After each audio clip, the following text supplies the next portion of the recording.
Merci pour votre fidélité, être toujours attentif pour suivre les émissions dans la chaîne Moana Congo José, télévision 4x4, les émissions qui vous êtes parvenues chaque fois, quotidiennement, journalièrement par votre serviteur, le communicateur UDPS Moana Manianga, José Matuvangwa. En cette journée encore du 29 novembre 2023, nous voulons encore vous donner quelques actualités sur la République démocratique du Congo. En particulier, je voudrais vraiment attirer votre attention pour cette émission d'aujourd'hui et que chacun puisse commenter, donner vos avis, partager l'émission et aussi s'abonner si vous n'êtes pas encore abonné. Je vous en prie, je vous en prie. De quoi est-ce que nous allons parler? De quoi est-ce que nous allons parler? Le premier sujet, c'est la déclaration de la CENI en rétorque, en réponse au discours du cardinal Ambongo. Deuxième sujet que nous allons parler, c'est de l'attaque du convoi de Katumbi à Kindu, la déclaration de Seth Kikuni. Troisième point, on va parler des fausseurs des cartes d'électeurs qui sont attrapés ici en Gilles. Un autre point, retrait de l'Union européenne du processus électoral. Retrait de l'Union européenne du processus électoral. Ça, on parle des observateurs électoraux. Et on va terminer sur le concert de Fali Ipupa en Europe, critiqué par l'Afrique de l'Ouest. Hein, c'était une réussite, bien sûr, mais critiqué par les frères et amis de l'Afrique de l'Est. Tobandi masolo na biso ya mukolo alelo. Na sengi bino penza, bopesa attention na bino na kati ya émission ya lelo. Tozo banda na masolo ya CENI. Asiliko pesa réponse epa ya cardinal Ambongo. Oyo na kati ya etonga ya katolika. Bazui musala, bazui mission ya koyeba kotia na mitu ya bakongole que élection ekosala manangote que ezosala mabe. Alors le code ezosala mabe, il faut to kende ko revendiquer, to kende ko marcher, to kende ko tambola na balabala pour manifester. Tout ça, c'est dans le plan des Occidentaux. Toyokaki, bisomoko na ba émission na site kosala, moi mikolo lekaki. Réponse ya CENI. La CENI confirme la tenue des élections au 20 décembre 2023. Nyonso oyo boyokaki, nanzela ya Ambongo que preuve ezate na batu ya CENI que ba koki ko organiser ba élection na 20 décembre 2023 pour la CENI et à l'okuta pe ya manipulation ezoko mema dérangement namitu ya ba congolais. CENI a sengi la population congolaise à se désolidariser des déclarations de monsieur le cardinal Ambongo et ya kokende musika na ba déclaration même ya Seniko. Voilà nde ezali message sans commentaire. La CENI a raison parce que tangu nyonso baza na problème na CENI na complication na makambo na bango na CENI bakendaka koluka ye kala mingi te tomonaki shole koganga ke lokola fichier électoral ezalaki enquête te na batu oyo lokola bango batu kaka batanga na kati Afrika oyo lokola babengaki ba africain mususu lokola Zimbabwe bamboka mususu babengaki na quelques bateaux baza na kati ya mboka pona Seniko eza fiabilité basalaki mabe bango moko babandaki kosenga siko bakende ko auditer fichier ya élection ba fichier ya oyo kaka bazoko auditer fichier électoral pona bango nde bango bato baza capable et l'opposition babande kolobake oui soki Seniko a auditer fichier wana alors wana tokondima mais ba mususu ba noir mususu to bande kona biso mususu ya Afrique ba mayele te tout le monde a déjà que complot eza wana alors banani nde bango batanga na classe nini oyo pe ba Zimbabwe to ba Sud Africain batanga na ba classe bango batanga te. C'est pour dire qu'il y a toujours un complot na kati ya sewana. Alors toyokaki mikolo lekaki ndenge seniko abetaki discours que ya koyoka ne ba résultat ya bato musute kaka ya bato ne bakotia sur terrain. Toye koyoka sous déclaration ya ambongo pona koloba ke makambo za sûreté na seni ke élection ekozala. Alors, ce qui coûte peu kozala, c'est que l'élection wana ekosala mana lulenge banité pour ba condition bazo salango, bazo memelango, eza mabe. Donc ekomema kaka désordre na suka. Wana déjà aselaki kolobango, nde makambo oyo seni azolobake eza malamu te ko troubla kamitio ba congolais. Seni azosala musala ne bande bandeli. Na ndenge calendrier pesa déjà avant. Azokena kama malembe. Mais comment bato oyo bazoko troubler situation? Donc bato oyo baza ndenge moko na ma opposant na biso o baza manipulé par la communauté internationale. Wana nde bosili koyoka message ya seni conformément na makambo oyo ba katolika bakambi ya katolika mobimba te mais bakambi nango oyo bazoko sala. Alors toke na deuxième point, hein, je crois premier point est bien assimilé, seni alobi, pas de doute, il y a des élections le 20 décembre 2023. Mon côté aïe la bino ba trouble. Nous sommes déjà dans 4 temps. Oyo tozanango tant il y a ba propagande donc campagne électorale. Alors yo lo ba kenon na za sûreté. Ça tu viens d'où? Tu viens d'où? Hein? Donc ça c'est troubler les têtes des Congolais. Kotia batu na mitu kenon doute koti susu même ba candidat même ba koti na ba doute bazo basu ko dépenser ba mbongo te pour peut-être et cause la tête, on ça la dépense à pamba. Ça, c'est vraiment troubler les Congolais. C'est vraiment condamnable devant Dieu. Un jour, vous allez en répondre. En tout cas, tu as mabele aux justice. Et ça, tu as sanctionné bino. Mais au ciel, il y a une justice. Il y a nyons bosala. Ko même mboka mobimba ba Congolais. Peut-être pas qu'il ko nyon kwama à cause de vous qui s'appelez serviteur de Dieu. Au sec, hein? Ordre supérieur épiscopal du Congo et l'Obakike ne considérait plus Seniko Oyo comme structure religieuse, hein, mais considérait Bango comme Lisanga conglomérat yaba politicien nakati ba soutane. Alors Katumbi na équipe ne Mobimba bazalaki attaqué d'après information. Et c'est que y a la biso wana et lobby na journal yaba oyo baza penza ba patriote que un scénario à la forme de la marche du 25 mai 2023 aussi ka oyo ba opposant ba sali ce qui marche oyo ba lingaki ko sala ete ba kufa pona ba funda na communauté internationale le lengeni président Félix Tshisekedi a ko nyokola ka ba opposant afin que sanction et qui sur le président Félix Tshisekedi. Mais bakokate tomona failu na kata marche kotinda batu babwaka mabanga et pa ya la police pona ko provoquer ba police ba beta masasi tangu bibembe kozala wana bango bako brandir bibembe wana na communauté internationale et pour arriver à sanctionner le gouvernement congolais. Mais esimbate tomona masasi beta mana mutuka ya Katumbi pe balobi oh de tala kutu mutu Katumbi ezalaki na masasi matata mutu azo déclarer que derrière badui wana donc ba poso tangu tabete masasi ba poso wana eko yaka eko emona ni kutu na kati ya mutuka ya Katumbi soki ya matata mutuka matata koma masasi betami eke ko panza vitre ya Katumbi mais badui eke ko mona na jeep ya matata mpono.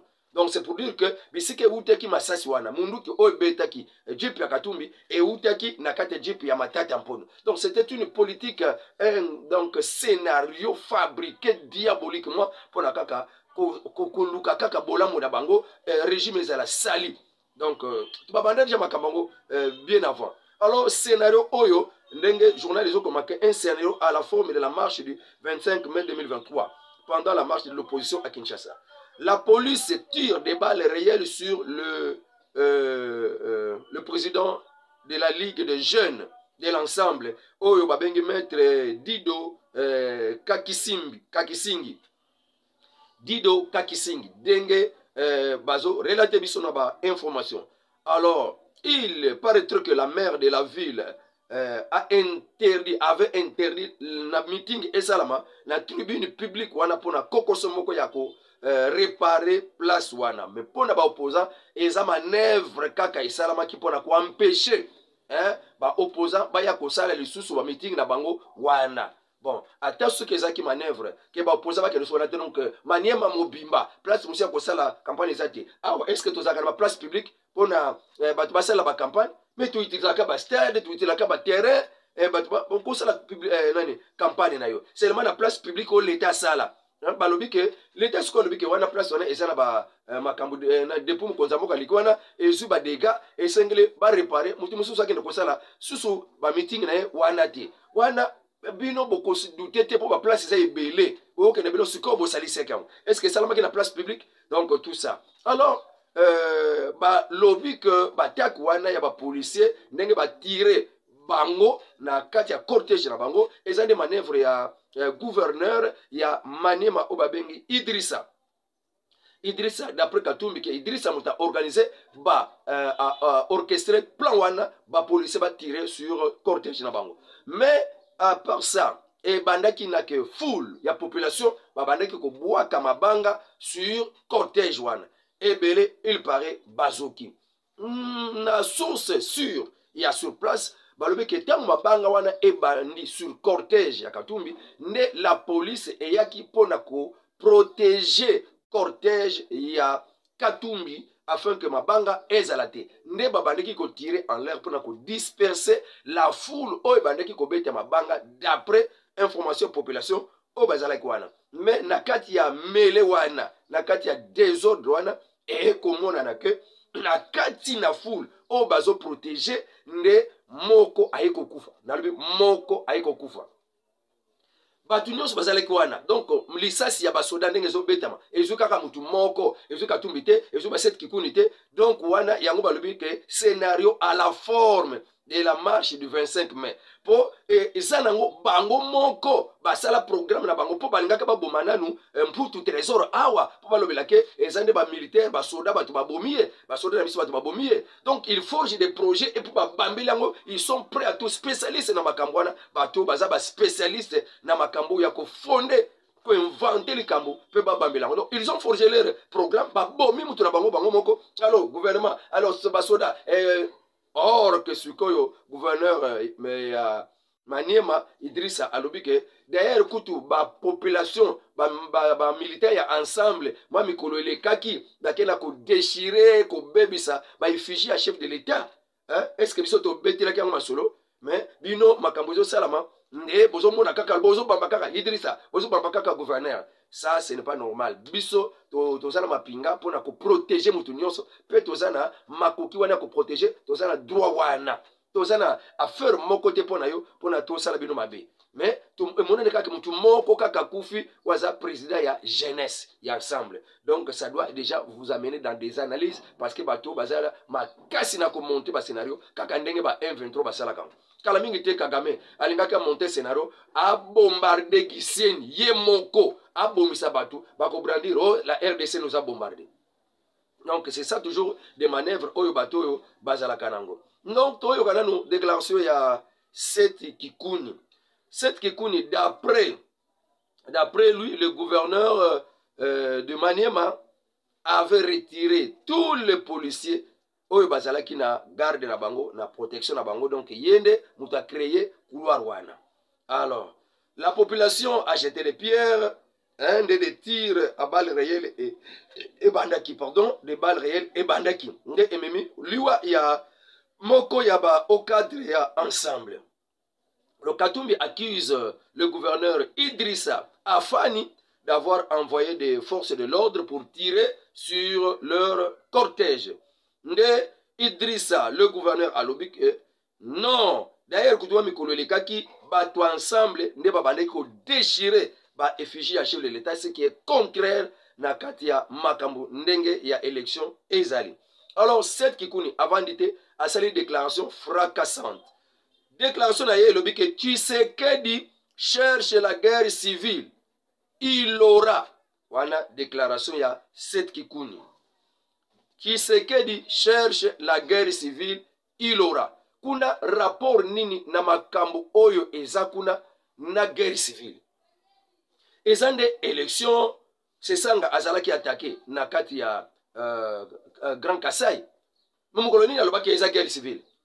Donc, oui, ça va problème irrégularité moko yaka na la période électorale et ko yanango, ce sont des choses qu'on devait décrier et condamner.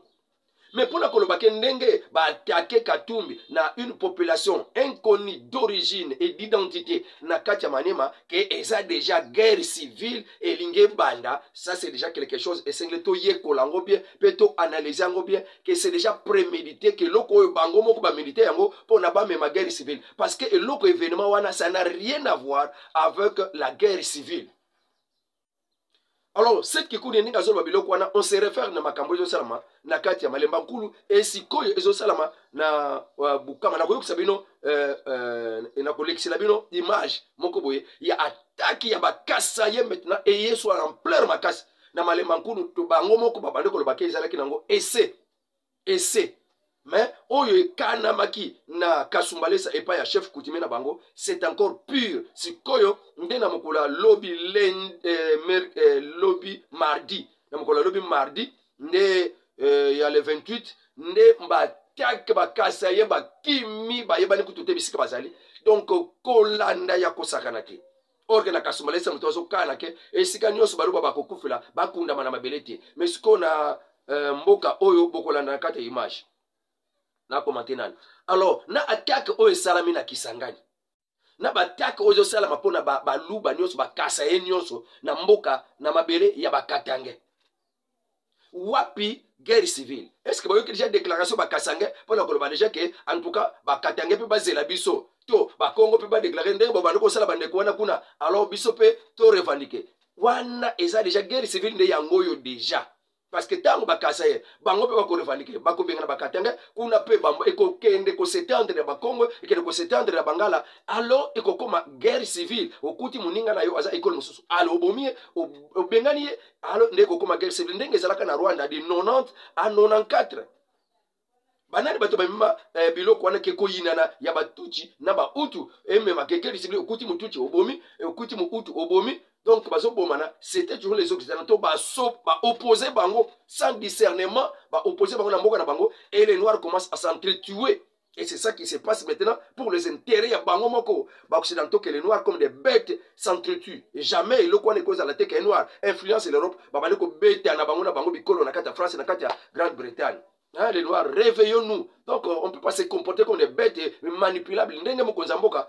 Alobaki yango tango ezaki na kati ya Brazzaville alobelaki sasu en face oyo ezosalama na Grand Katanga chasse de Kasaye oyebi déjà te ke eza guerre civile oyo setki kuna ezokende koproclame ke soki Tshisekedi azoluka guerre civile akozwa yango voilà retombe et avant événement wana avant attaque wana guerre civile déjà ezali attaque déjà de Kasaye ezali mpo kuna déjà bakase batomboka déjà kibiso mpe awa tozobana. Et c'est seulement un nœud du problème. Que qu'on répandit dans toute la République, ça sera comment? Et tozo bomana pour l'intérêt quand il y a occidentaux, les étrangers qui veulent s'enrichir, et nous les Congolais, tozo bomana. Alors, tout l'année dans nos images. Ah. Donc, il est nyuma malata il est. Ah, il est coupable il est. En tout cas, c'est un problème.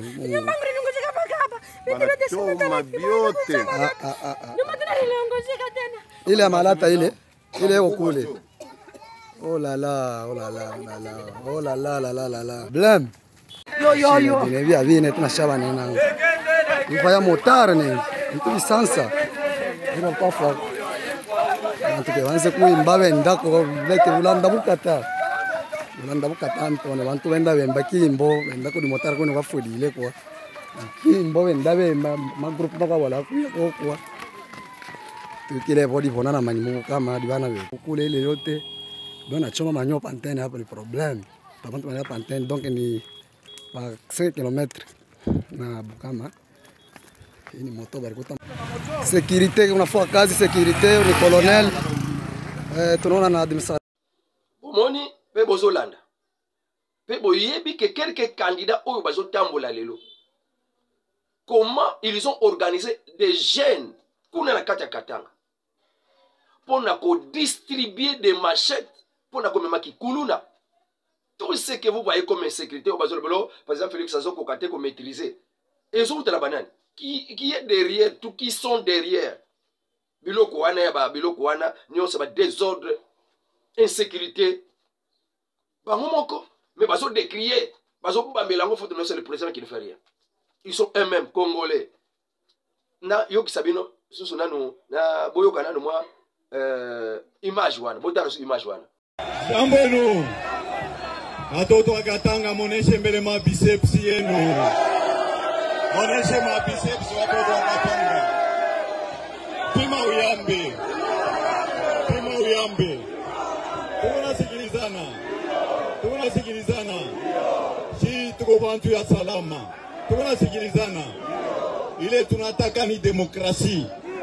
Kama kuna demokrasi hakuna nation. Haina vile. Kama kuna demokrasi hakuna nini? Hakuna nini?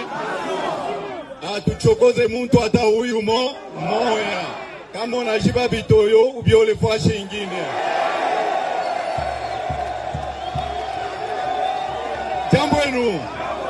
Jambo enu. Ba mama mwenjo murtuzalaka. Muritukatazaka kukombana. Me kama muntu anakuchokoza mupike bucheche. Mupike bucheche kama muntu anakuchokoza. Jambo enu. Bantu wanazobelea mubaya.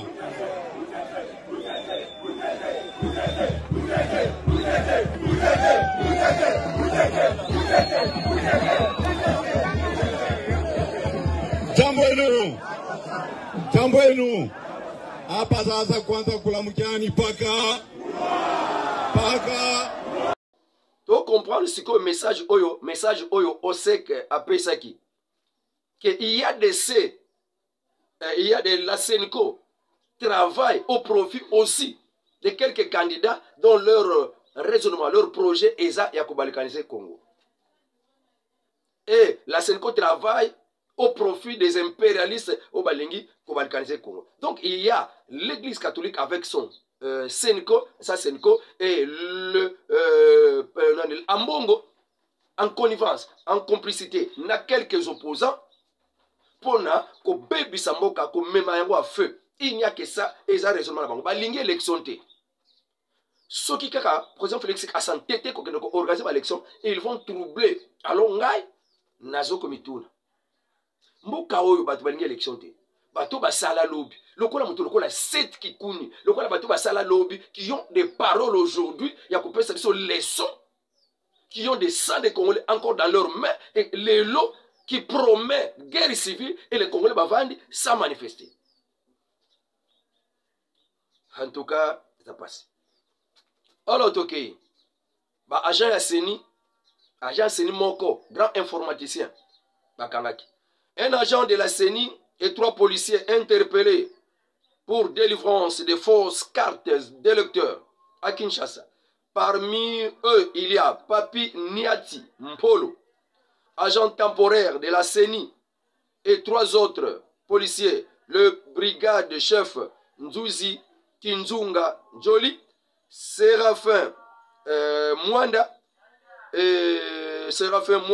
Mwangala, et puis Gloire Mbala Louyeye. Papi Nsati Mpolo, informaticien, a reçu à mettre en place un réseau de faussaires produisant des cartes d'électeurs dans sa maison propre.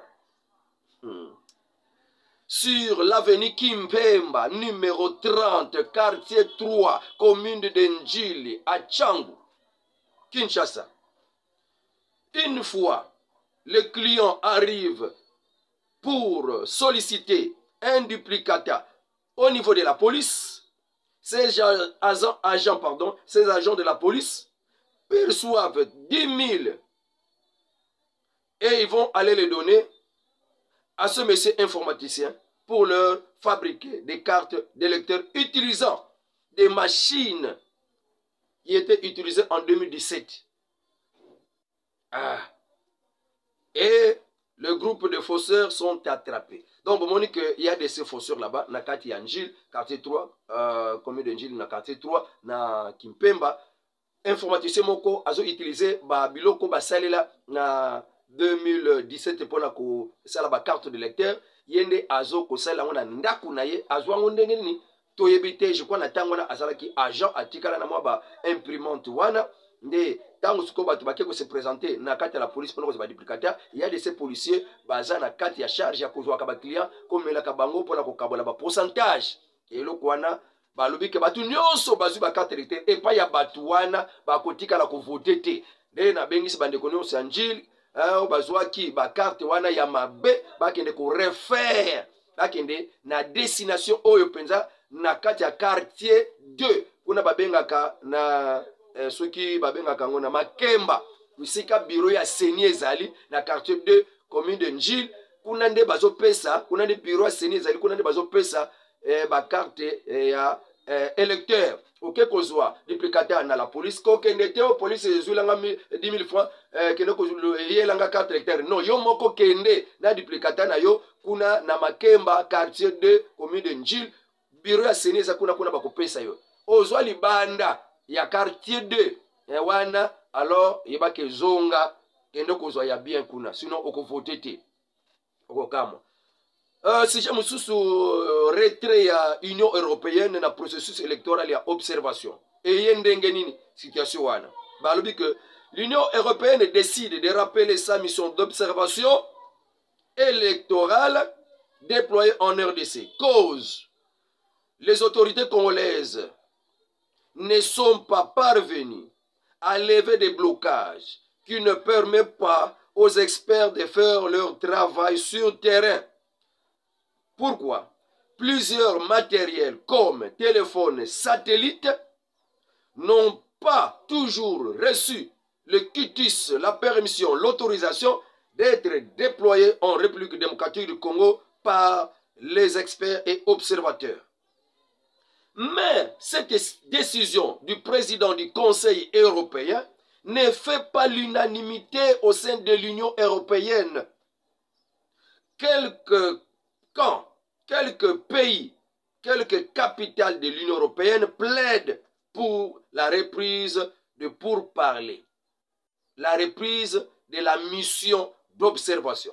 Alors, pourparler est en cours pour ne pas la bilokwana.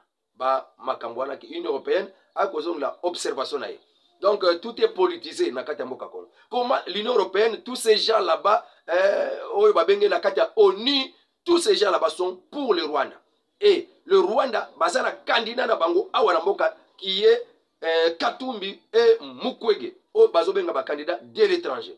To yebi biso nyos na Congo, na RDC, qu'il y a des candidats de l'étranger qui sont soutenus par ces gens qui sont derrière le Rwanda, qui nous agressent. To yebi yango na mituna biso ke vraiment boka na biso Congo, eza agressé, ezo bundisama. Biso tozo ko ganga ka. Par exemple, les secrets akokate, kotia kimia, azo kokate, kotia kima azo kokate, kotia kima na S. Oh, nani wana azo tungisa biso. Yebaka na mutu, nani azo tungisa biso? M23. M23 za nani? Rwanda. Rwanda za nani? France. France e nani? Union européenne mobimba. ONU mobimba. États-Unis nakati bangu wana nde. Nde balingi baya comme les gendarmes pour ko surveiller ba élection. Nde bako privilégier nani. Ba wana tang bazo mona ke na ba campagne ndenge zo lekela. Président Félix Tshisekedi nde azana na mwa likolo. Bako linga élection salama bakoluka kaka bakoluka ba futur bako brûler les étapes ko anticiper ko bebisa koluka ba fausse raison ba échappatoire ba bouc émissaire pour na makambwana et salamate élection et salamate parce que bazomona que président Félix Tshisekedi a cause on epé soki azui pour na bango fichi ba 50 au bango bazolinga te bakokende ko salela yango kaka bako changer constitution pe makambo belé mboka Congo et kokota na démarrage ya kozala penza un pays ne bamboka mususu ezalaka biloko wana bazolinga ngote ka la communauté internationale toyebi ke bango nde bazasima ya Rwanda pona koya ko bebisa ko bubuka ko nyokola ba Congolais. Combien de fois on a violé, on a détruit mboka na biso? Jamais un militaire et ya RDC la kata Rwanda. Mais ce sont des militaires rwandais basés à la Katamboka. Qu'est-ce que la communauté internationale dit? C'est pour dire que ce sont eux-mêmes qui ont créé Kouroua Rwanda, qui est Rwandais, Naminduki na Bango, Utu, Wanabaki, Mabaya, Namoka Nabiso, les Interamoués. bayebaki ke un jour ekozala prétexte na Rwanda po alobaka ke intérêt moi baza menace po na ngai yango ngana kendaka na c'était déjà prévisible bakana yango ke ekozala terrain moko ekozala kana désordre po na biso to exploitaka bango bako exploiter dans les désordres batiela biso MONUSCO po na faciliter ka désordre wana. Et tant que le président Félix Tshisekedi a dit que non, niet avec la MONUSCO qui est là. Maintenant, il est cherché de par tous les moyens. Na Arusha ndenge bakendaki parce que la posa ba battre avion na ye. Ndenge ba battre avion à Berimian et ça qui kaka copie Arusha. Ba négociation sur négociation. Oh ba yeko bundisa ba utu. Bokene bo négocier. Ba keko bundisa bokene bo négocier. Quand est-ce que ba congolais to kozwa conscience? Ya ko ba ke non, et ça pour le bundisa ba homme politique té, mais ya ko bundila mboka.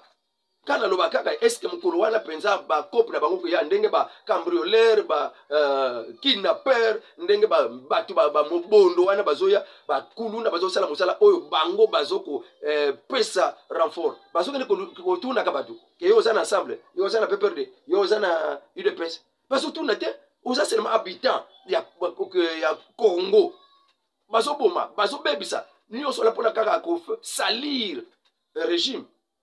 Yango biso sikoto sangana comme un seul homme en tant que Congolais parce que nous sommes menacés pour nous défendre mboko na biso to luka nani wana azana biloko wana na sima biloko wana pona ko bebisa qui est-il na biso mais ba Congolais bazo baté. Alors Union européenne alinga pesa ba téléphone satellitaire et pas ya ba observateur pona kaka ko surveiller élection. Alors mokonzi mboka donc non, Seni a su comprendre déjà que non, il y a des manœuvres na katia ba matériel belé bato bazoya nango, il y a des complicités. Ndenge kaka aboye laki ko kita ya ba avion ebele oyo ya katumi pour la campagne na ye. Comment mutu mabimba ba pesier 9 avions, 4 hélicoptères, 2 bateaux pour lancer la campagne. Pour biloko ane memani na katia mboka. Ba minduki.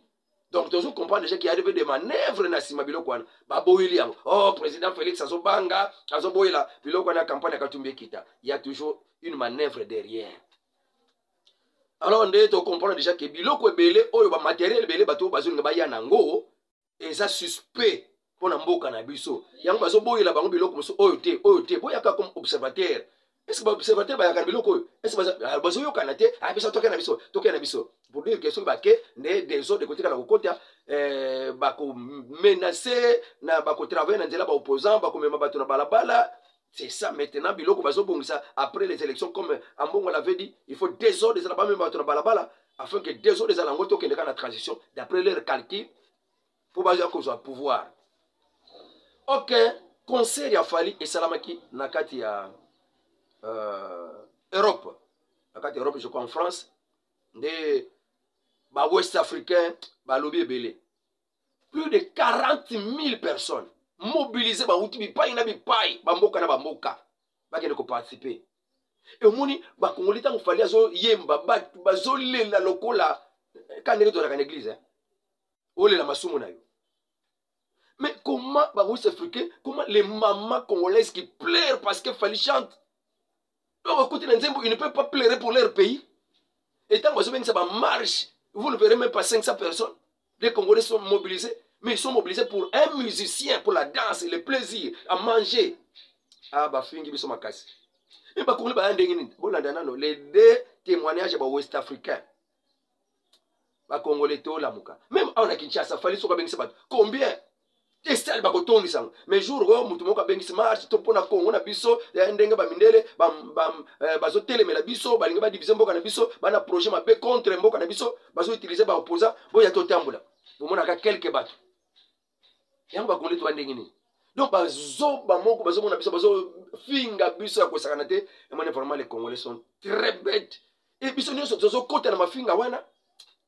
Bolanda. Mes frères congolais. Vous voyez quand c'est pour aller danser, quand c'est pour aller chanter, pour Fali Ipupa ou bien aller dans des concerts comme ça, vous êtes 40 000. Votre pays est en train de brûler. Les gens, vous avez le pays le plus riche de toute la planète Terre. Mais vous êtes l'un des pays les plus pauvres du monde. Quand c'est pour vous saper, pour aller là, ce que vous voyez là, ce n'est pas des mouches, hein, c'est des hommes, c'est des Congolais, plus des gens. Mais quand c'est pour parler de la cause congolaise, on ne voit personne. Quand c'est pour marcher dans Paris, là, la semaine dernière, on était peut-être 1000 ou 2000.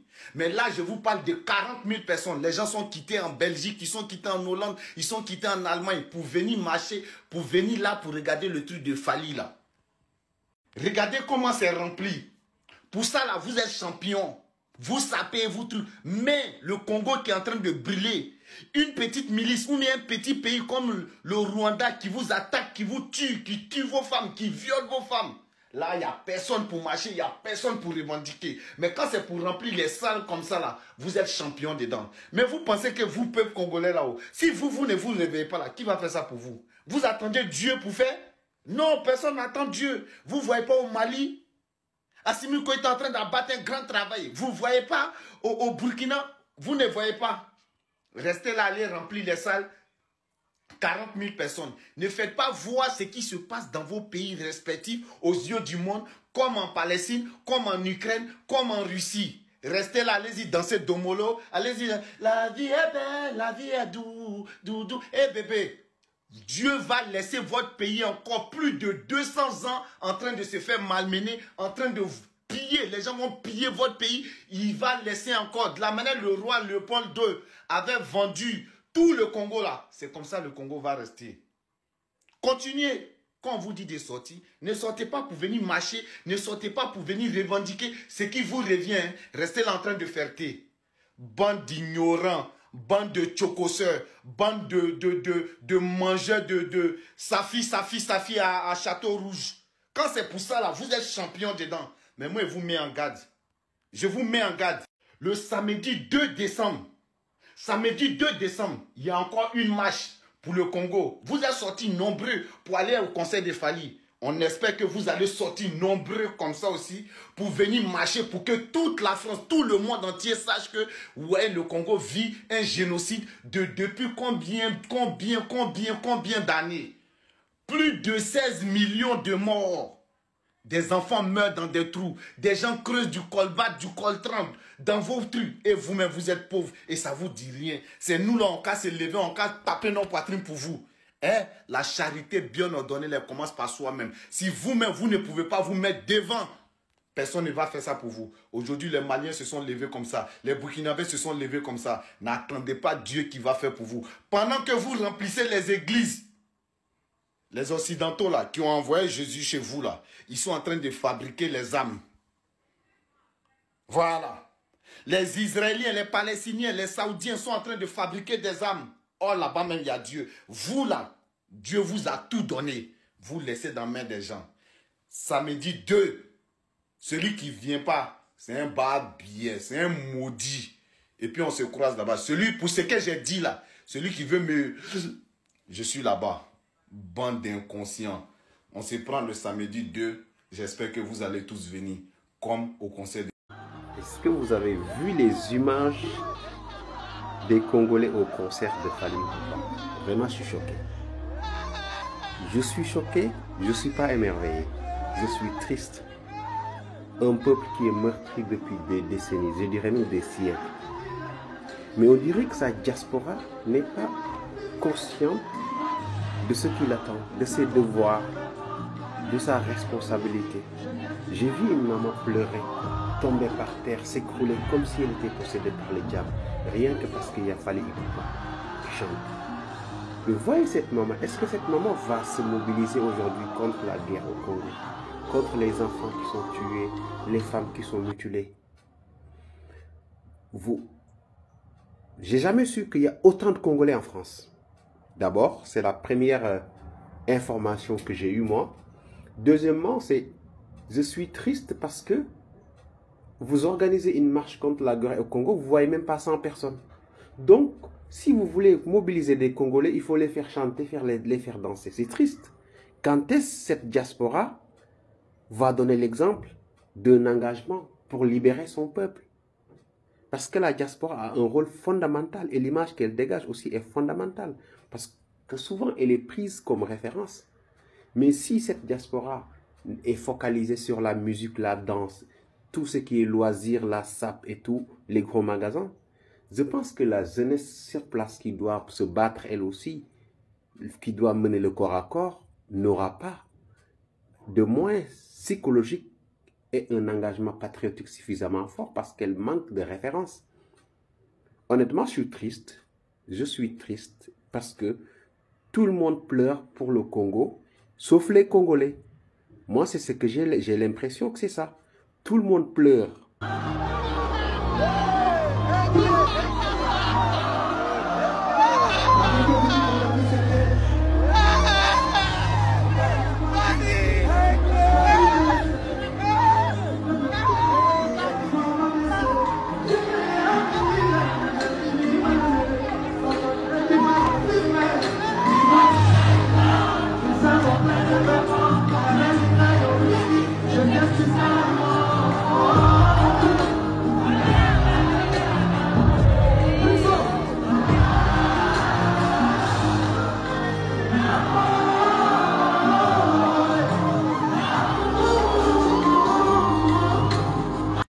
En tout cas, pour aujourd'hui, nalingi kakaboyeba, to komi wapi, petoza wapi.